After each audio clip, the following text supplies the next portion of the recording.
Scooty শিখতে এসে ঝামেলা, বান্ধবীকে ধাক্কা দিয়ে খালে ফেলে দেওয়ার অভিযোগ যুবকের বিরুদ্ধে।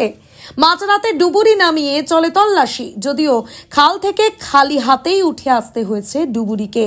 ঘটনার পর থেকে খোঁজ নেই যুবকেরও। ঘটনাটি ঘটে আনন্দপুর থানা এলাকার চীনা মন্দিরে। খালের ধারে রাস্তার দিন কয়েক ধরেই লক্ষ্য করা যাচ্ছিল এক যুবতীকে স্কুটি চালানো শেখাচ্ছেন এক যুবক। এলাকার বাসিন্দারা সোমবার রাত 9টা নাগাদ লক্ষ্য করেন দুজনের মধ্যে ঝগড়া চলছে। তারপর হঠাৎ কেবিনেই পড়ে রয়েছে স্কুটি এবং একটি মোবাইল ফোন। স্থানীয়দের সন্দেহ, যুবতীকে খালে ধাক্কা মেরে ফেলে পালিয়েছেন যুবক। এরপর খবর দেওয়া হয় আনন্দপুর থানায়।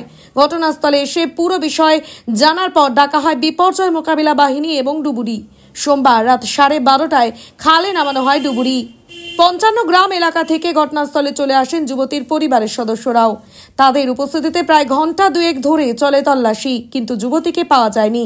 ঘটনার পর থেকে পলাতক যুবক দাবি এলাকার মানুষের।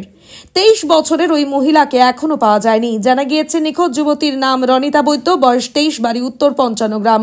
অন্যদিকে পলাতক যুবক রোহিত আগরওয়াল, পেশায় রোহিত একটি অ্যাপ পরিষেবা বাইক চালায়। তার বাড়িও উত্তর 55 গ্রামে।